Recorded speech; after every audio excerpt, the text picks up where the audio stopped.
Hi students, आज का हमारा टॉपिक है लाइट। लाइट क्या चीज़ होती है और इसकी क्या क्या फंडामेंटल्स हैं, चलिए उस पर बात करते हैं। तो सबसे पहले what is light? Light is a form of visible radiation. Radiation होती है लाइट, विजिबल रेडिएशन मतलब कि ऐसी रेडिएशन जिसमें हम देख सकते हैं, तो दैट इज लाइट। पहली चीज क्लियर। चल, what is radiation then? Radiation क्या होती है आखिर? रेडिएशन एनर्जी ट्रांसफर करने का एक तरीका होता है, ठीक है ना। तो लाइट भी एक एनर्जी होनी चाहिए क्योंकि लाइट एक रेडिएशन है, तो इसका मतलब रेडिएशन क्या करती है? एनर्जीज को ट्रांसफर, मतलब लाइट भी ट्रांसफर होने वाली एनर्जी है। और यस, यही शब्द बिल्कुल सही है। तो light is a form of energy that enables us to see the objects। लेकिन इसमें ट्रांसफर कहां हुई? ट्रांसफर हुई ऑब्जेक्ट से हमारी आईज पर, समझ में आई ना, हमारी रेटिना पर। तो जब कोई ऑब्जेक्ट से लाइट टकराकर हमारे पास आती है, हमको दिखने लग जाता है। क्लियर हुआ? तो सारा चीज समझ में आ गया ना। रेडिएशन एनर्जी ट्रांसफर का एक मोड, एनर्जी ट्रांसफर करने का एक तरीका। The fastest way to transfer energy is radiation. दो दूसरे भी होते हैं, कंडक्शन और कन्वेक्शन, मैंने शायद लिखे नहीं है। दो और भी मेथड्स होते हैं एनर्जी ट्रांसफर करने के, और उनके नाम है कंडक्शन और कन्वेक्शन, ठीक है। हमें कौन सा पढ़ना है? रेडिएशन। तीन तरीके होते हैं एनर्जी ट्रांसफर के, कंडक्शन, कन्वेक्शन, रेडिएशन। तो लाइट क्या है? रेडिएशन। कैसी? विजिबल। कई तरह की रेडिएशन होती हैं, और लाइट एक इलेक्ट्रोमैग्नेटिक वेव होती है। इलेक्ट्रोमैग्नेटिक वेव जो इलेक्ट्रिक फील्ड और मैग्नेटिक फील्ड्स में बनती हैं, चेंज होने से बनती हैं दोनों के, तो उनको हम लाइट बोलते हैं, ठीक है भाई।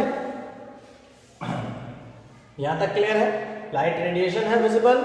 रेडिएशन एनर्जी ट्रांसफर का एक मोड होता है, और इन दोनों को अगर हम मिला दें तो लाइट की परिभाषा क्या बन गई कि light is a form of energy that enables us to see the objects। यहां तक क्लियर हो गया? चलो, लाइट के बहुत सारे भंडार होते हैं भाई, आज उनमें से हम दो पर बात करेंगे थोड़ी सी, तो बच्चे देख लेंगे इसको ध्यान से। तो सबसे पहले लाइट, आपको समझ में आ गया कि लाइट है क्या, क्या बीमारी क्या है लाइट की, ठीक हो गया। अब लाइट एक ऐसा चैप्टर है जिसके बारे में ना बहुत सारे लोगों के मतलब इसके ऊपर ना बहुत सारे लोगों के अलग अलग, इसके बिहेवियर के ऊपर अलग अलग लोगों के व्यूज हैं। जैसे कुछ लोग बोलते हैं कि लाइट एक स्ट्रेट लाइन में ट्रैवल करती है, कुछ लोग बोलते हैं कि लाइट वेव्स की फॉर्म में ट्रैवल करती है जो अपना पाथ बदल सकती है, ठीक है। अब तुम्हें डरने की कोई जरूरत नहीं है क्योंकि आप 10th क्लास में हो, ये 10th क्लास के बच्चों के लिए है, तो आपको डरने की कोई जरूरत नहीं है। आपको सिर्फ इसको स्ट्रेट लाइन यानी कि रे मानकर करना है। तो हमारी सबसे पहली चीज तो हम जो पढ़ रहे हैं वो क्या पढ़ रहे हैं? Ray optics. ऑप्टिक्स क्या होती है? ऑप्टिक्स जो होती है ब्रांच of physics है in which we study about light and its fundas। अब फंडास वर्ड करेक्ट नहीं लगता तो फिनोमेनन कर दो उसको, ठीक है भाई। Branch of physics in which we study about light and its phenomenon. Clear हो गया? तो उसको बोलते हैं ऑप्टिक्स। अभी जो हमको करना है, पढ़ना है, वो पढ़ना है रे ऑप्टिक्स। रे ऑप्टिक्स क्या होती है? रे ऑप्टिक्स होती है कि लाइट हम मान कर चलेंगे, थ्रू आउट हम इस चैप्टर में मान कर चलेंगे कि लाइट कैसे चले, कैसा? स्ट्रेट लाइन में। वरना लाइट जब आप 12th क्लास में जाओगे तब आपको वहां पढ़ाया जाएगा कि लाइट जो है वो मुड़ती भी है, अपने पाथ से भटकती है, चेंज होता है उसका जो रास्ता होता है, ठीक है। वहां वो हमें अभी नहीं पढ़ना है। तो लाइट को हम फिलहाल मानकर चलेंगे रे, और इसीलिए इस ब्रांच का नाम बन गया रे ऑप्टिक्स। क्लियर हो गया? ये 10th क्लास के हिसाब से। चलो, 12th में भी आती है रे ऑप्टिक्स, 12th में भी आती है। तो light chapters name is light reflection and refraction. पहले तो मैं आपको क्लियर कर दूं, देखो साथ साथ नोट करते जाना, वीडियो को स्टॉप करके नोट कर लिया करो। लाइट हैज और any form of energy has 3 fates. Fates मतलब किस्मत, भाग्य। कुमकुम भाग्य नहीं, वो बंद हो चुका है। Number first conduction, number 2 convection, light has 3 fates, किस्मत।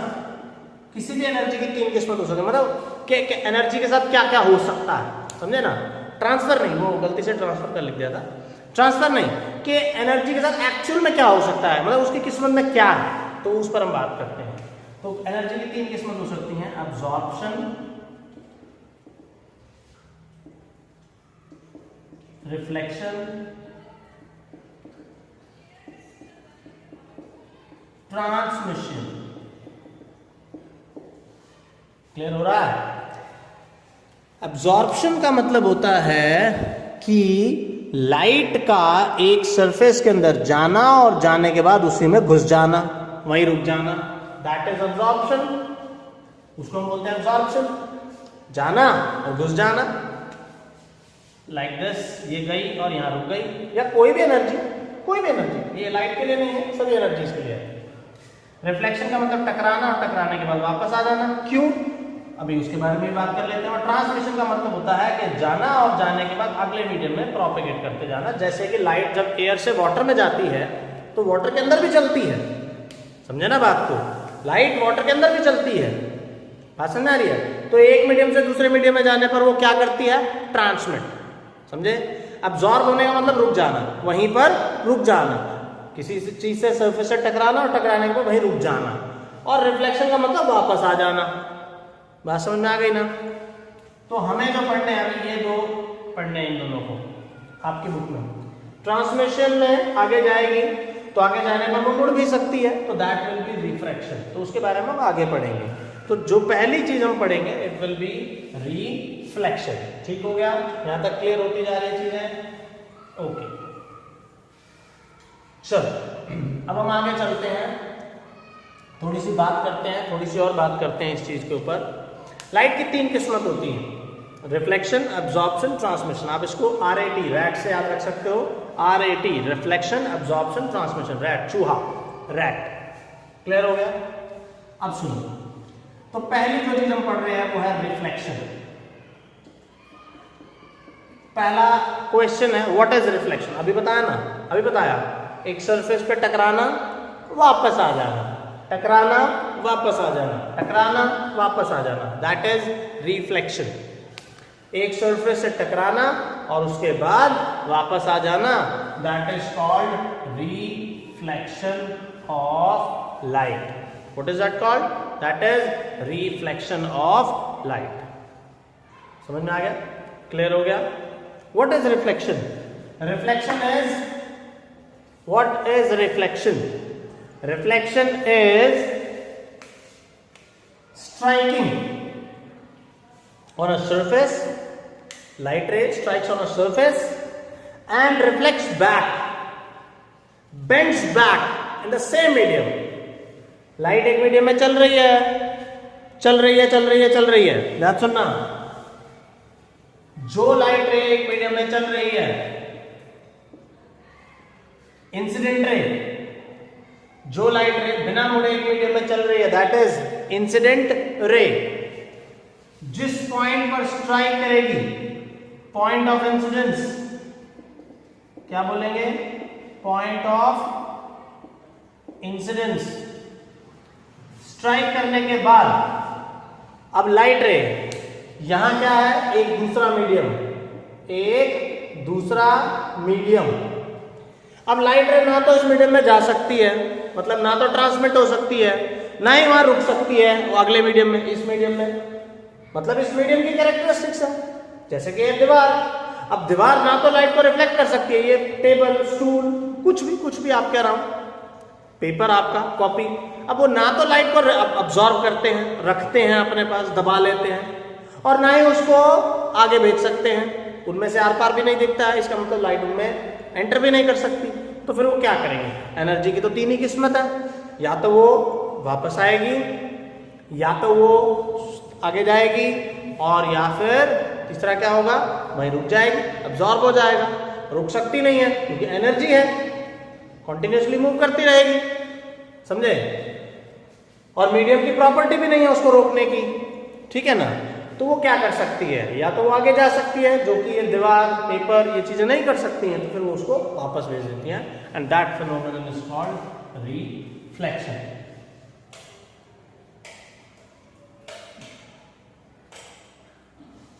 क्लियर होगा? सबसे पहले तो रिफ्लेक्शन शब्द का मतलब आपको समझ में आ रहा है? रिफ्लेक्शन का मतलब होता है कि लाइट का एक सरफेस से टकराना और टकराने के बाद उसी मीडियम में वापस आ जाना। ठीक होगा भाई? ये लाइट रे चलती चलती चलती एक मीडियम से टकराई, इस रे को क्या बोलते हैं? जो बिना मुड़े एक मीडियम में चल रही है, इंसिडेंट रे। समझे? द रे which is travelling in a medium without bending, the रे travelling in a medium without bending, इसको क्या बोलते हैं? Incident ray. इंसिडेंट शब्द का मतलब ही गिरना होता है भैया। इंसिडेंट का मतलब गिरना, समझे? इंसिडेंट का मतलब गिरना, पड़ना, दैट इज इंसिडेंट। तो जो लाइट एक सरफेस पर पड़ रही है, गिर रही है, दैट इज इंसिडेंट रे, बिना मुड़े। जिस पॉइंट पर टकराएगी, point of incidence, point of incidence, जहां से टकरा, जिस पॉइंट पर स्ट्राइक कर रही है, उस पॉइंट पर सरफेस के परपेंडिकुलर जब आप एक ड्रॉ करोगे, उसको बोला जाएगा नॉर्मल। क्या कहा जाएगा? नॉर्मल। फिर से, एक लाइट है जो सीधे सीधे एक मीडियम में चल रही है, इंसिडेंट रे, जिस पॉइंट पर स्ट्राइक करेगी, पॉइंट ऑफ इंसिडेंस, और स्ट्राइक करने के बाद सीधे उस पॉइंट पे सरफेस के परपेंडिकुलर जो ड्रॉ किया जाएगा, it would be called as normal. बात समझ में आ रही है? उसको क्या कहेंगे? नॉर्मल। क्लियर हो रहा है यहां तक? अब ये जो एंगल होता है जो between incident ray and normal बनता है, इसको बोलते हैं एंगल ऑफ इंसिडेंस। क्या बोलते हैं? Angle of incidence. ठीक हुआ? तो जितना ये एंगल होता है, उतने ही एंगल पर लाइट जब मुड़ जाएगी, ये मुड़ेगी, तो उसी मीडियम में, देखो यहां से आई, आने के बाद यहां टकराई, आगे जा नहीं सकती, ट्रांसमिट हो नहीं सकती, एब्जॉर्ब ये कर नहीं सकता, तो क्या कहेगा? उसी मीडियम में वापस। कुछ तो करना है ना, कुछ तो करना है बेचारी को, तो वापस, ये जो वापस जाएगी, this is called reflected ray, and this phenomenon is called off bending of light, bending of light, bending of light after striking a surface, after striking a surface into the same medium, into the same medium, bending of light after striking a surface into the same medium is called reflection. Clear हो गया? Bending of light after striking a surface या a point, ठीक है, on a surface, in a surface, at a surface, sorry, into the same medium is called reflection, reflection of light. The light ray traveling in a medium without bending is incident ray. The light ray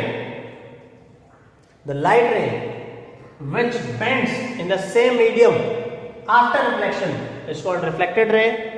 The point at which light strikes is point of incidence, and the perpendicular, now बहुत important चीज है ये, बहुत बच्चों को नहीं पता होती, ध्यान सुनना।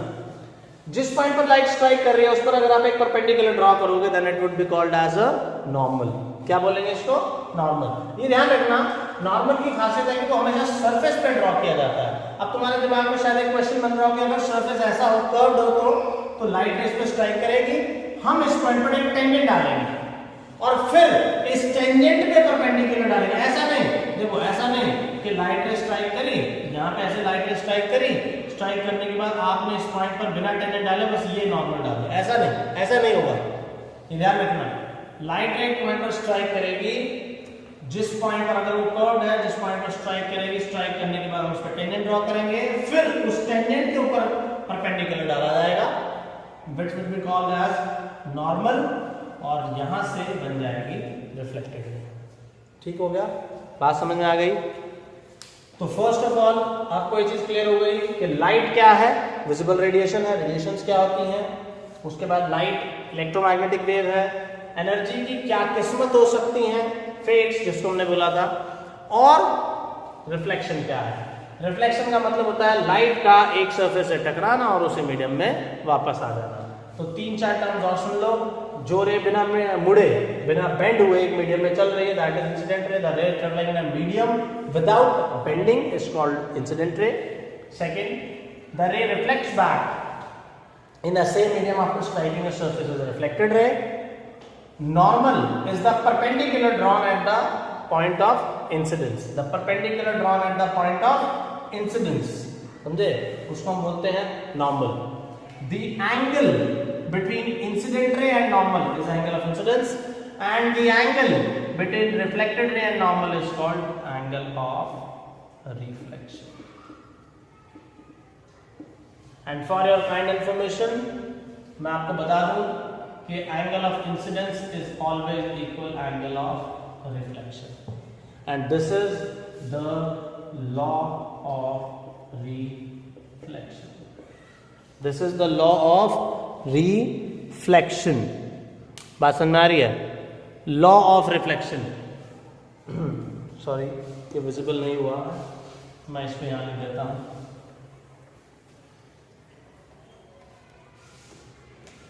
Angle of incidence is equals to angle of reflection, and this is law of reflection. दो लॉज हैं, एक के बारे में हम आज बात करें, एक के बारे में, दूसरे के बारे में मैं आपको बता देता हूँ अभी.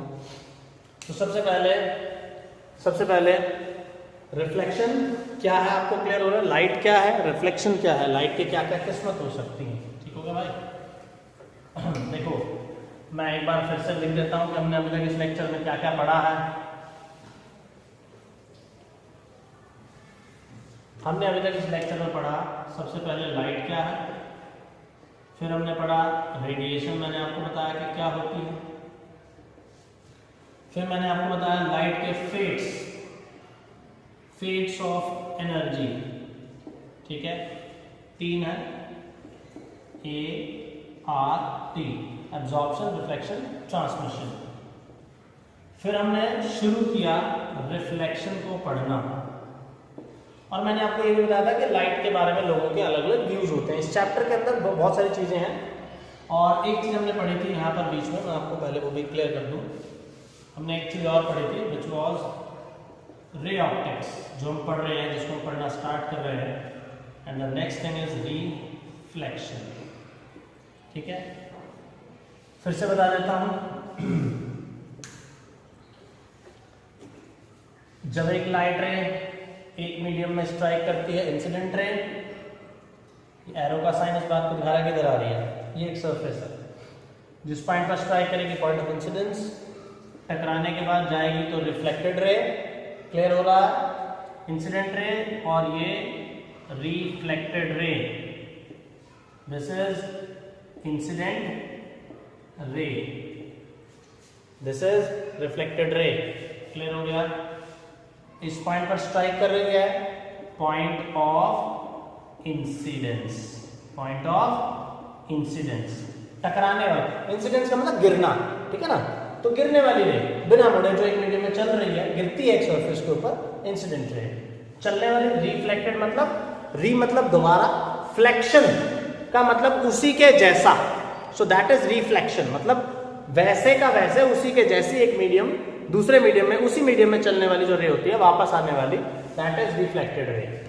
पॉइंट ऑफ इंसिडेंस, और सरफेस पे पॉइंट ऑफ इंसिडेंस पर अगर एक परपेंडिकुलर डाला जाएगा then it will be normal. इसको क्या कहेंगे हम? नॉर्मल.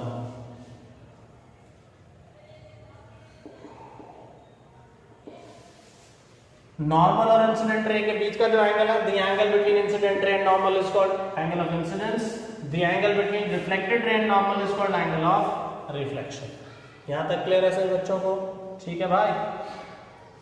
और लॉज ऑफ रिफ्लेक्शन में मैंने पहला लॉ आपको बताया, लॉज ऑफ रिफ्लेक्शन में मैंने पहला लॉ आपको बताया कि इंसिडेंस एंगल इक्वल होता है रिफ्लेक्शन के एंगल के.